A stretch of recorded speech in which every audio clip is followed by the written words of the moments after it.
Brooke Carol Wilberger, a 19-year-old freshman at Brigham Young University, was spending her summer of 2004 in Corvallis, Oregon. She was living with her sister's family, helping out while on break.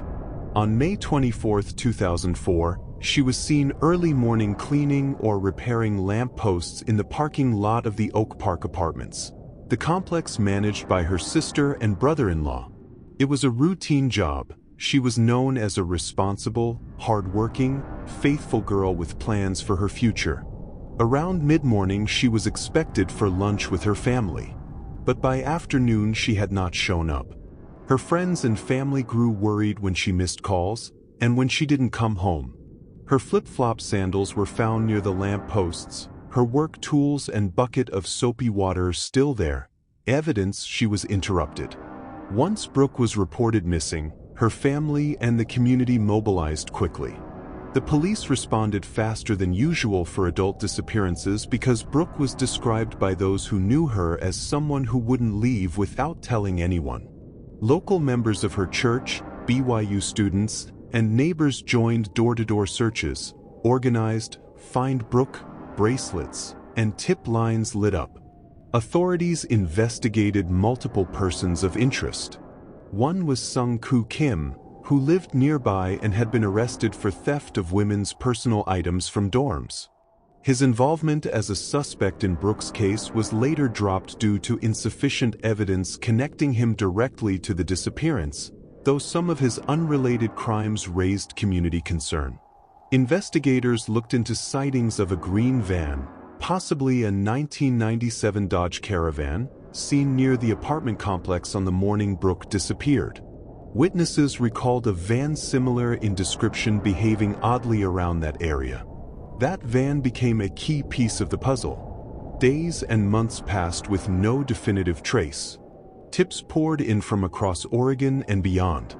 Investigators also connected a separate case in New Mexico involving Joel Patrick Courtney, a man already under suspicion for sexual assault and kidnapping.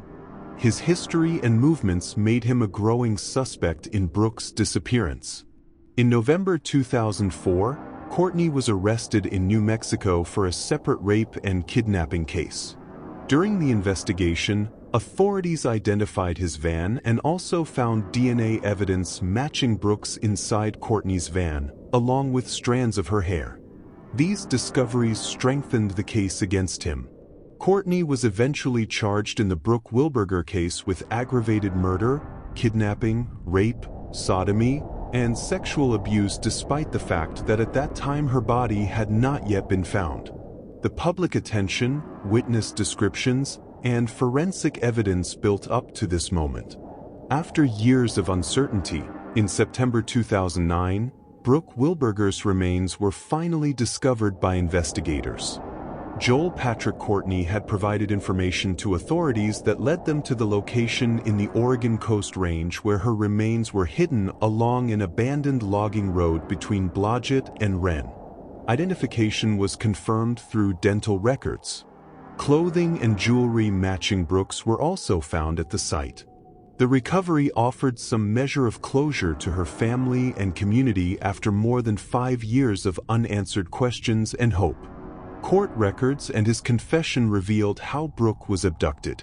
On May 24, 2004, Courtney approached her at knife point in the Oak Park Apartments parking lot by using a ruse. He held an envelope to get her to approach. He then bound her with duct tape, drove her away to a remote area in the woods, where he raped her. According to his own admissions, she tried to struggle, and he later killed her by blunt force trauma. Courtney's plea deal involved him avoiding the death penalty in exchange for full cooperation and revealing where he had hidden her remains. He was ultimately sentenced to life without the possibility of parole. The Wilberger family held firm through the years, working with volunteers, law enforcement, and the church community. They never ceased in asking for tips, distributing bracelets, maintaining websites, and raising awareness. The community rallied with searches, vigils, and widespread media coverage. For many, the discovery of Brooke's remains in 2009 came with relief, and heartbreak. Relief that there was confirmation, heartbreak over the truth of what had occurred. The family expressed both gratitude that the case had been solved and deep grief that justice could not bring back their daughter. Joel Patrick Courtney's conviction closed many doors in the investigation, but Brooke's case remains a cautionary tale about vigilance, persistence, and the power of community. Court affirmed the charges, and his sentencing to life without parole stands as legal closure.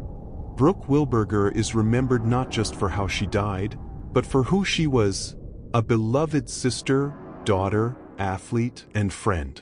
Her legacy inspires others to never let cases fade with time, to hold on to hope, and to continue seeking truth even in darkness. These stories fade when we stop telling them.